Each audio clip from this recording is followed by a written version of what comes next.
২-৩ দিনের জন্য কোথাও যে একটু ঘুরতে যাব তারও উপায় নেই।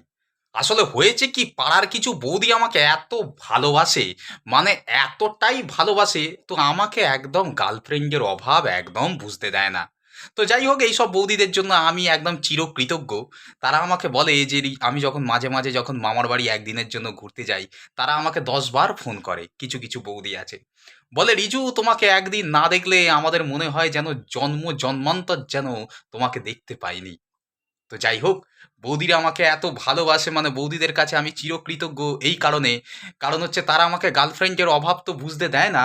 আর দ্বিতীয় কথা হচ্ছে, আমি যখন প্রেম করতাম তখন আমার টাকা পয়সা অনলি আউটগোয়িং হয়ে যেত।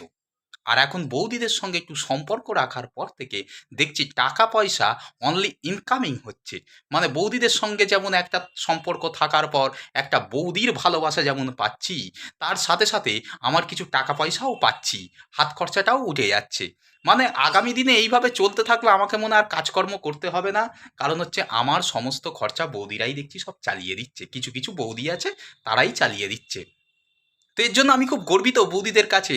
আমি মানে কি বলবো, মানে আমি কামনা করি যে বৌদিদের মানে জীবন মানে পুরো দীর্ঘায়ু হয়।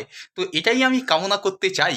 তো আ আবার আরেকদিকে ভাবনা চিন্তা করেছি যে ভাবছি এবার মনে হয় বিয়ে-ফিয়ে করব না, বুঝলেন? কারণ যে হারে ভালোবাসা পাচ্ছি এবং বৌদিরাও যেভাবে হাত খরচা দিচ্ছে, তাতে মনে হয় যে বিয়েটা না করাই ভালো।